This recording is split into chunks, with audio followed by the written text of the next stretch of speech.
Kisah tenggelamnya kapal milik Jerman yang lebih dahsyat dari tragedi Titanic. Selain dari Titanic, tenggelamnya kapal milik Jerman Wilhelm Gustloff juga dianggap sebagai bencana terbesar yang pernah berlaku di atas laut. Pada asalnya, kapal ini dibina sebagai kapal persiaran untuk organisasi Nazi Strength Rujoy pada tahun 1937.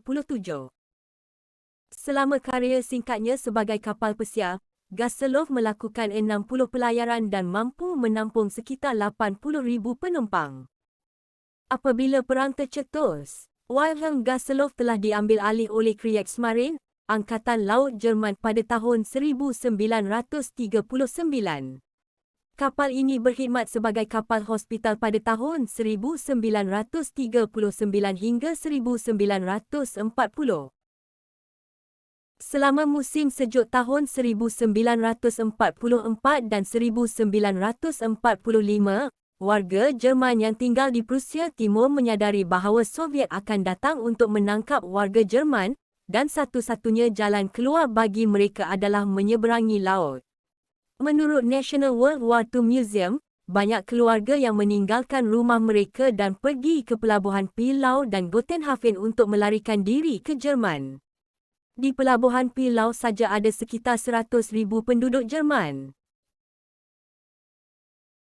Pada 30 Januari 1945, kapal ini telah berlayar di Laut Baltik bagi memindahkan orang awam dari Prusia Timur, Lithuania, Latvia, Poland, Estonia dan tentera Jerman selepas Tentera Merah, Tentera Darat untuk Kesatuan Soviet semakin maju.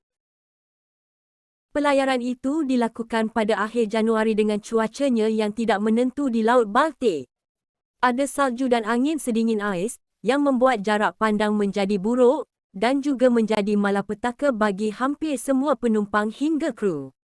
Kapal Gustloff berlayar dengan lambat, kapten terpaku di kecepatan 12 knot, terutama kerana dia khawatir dengan mesin kapalnya. Tetapi kebijakan yang berlaku mengharuskan kapal melaju setidaknya 15 knot untuk menghindari kapal selam Soviet Union. Malangnya semasa kapal itu sedang dalam perjalanan, 3 torpedo telah dilepaskan dari kapal selam Soviet. Saat serangan itu terjadi, kapal Wilhelm Gustloff tidak memiliki bot penyelamat yang cukup. Ditambah lagi, cuaca dan cara tenggelamnya kapal membuat banyak perahu tidak dapat diakses oleh penumpang yang panik. Kapal Gustloff miring ke sisi kiri saat torpedo ditembakkan. Semua bot penyelamat di sisi kanan berada di luar jangkauan. Dan menurut Time, beberapa bot yang sebenarnya boleh dijangkau penumpang membeku di geladak, yang akhirnya tidak dapat digunakan. Beberapa penumpang juga jatuh ke laut yang sangat dingin. Dalam beberapa minit, kapal legenda itu akhirnya tenggelam ke dalam Laut Baltik. Dianggarkan 9,400 orang mati dalam tragedi ini dan menjadikannya kehilangan nyawa terbesar dalam satu kapal yang karam dalam sejarah. Kisah ini telah diadaptasikan di dalam sebuah filem berbahasa Jerman. Sekian saja cerita untuk kali ini. Jika anda meminati cerita-cerita sejarah dan fakta-fakta menarik, sila tekan butang subscribe dan like. Terima kasih.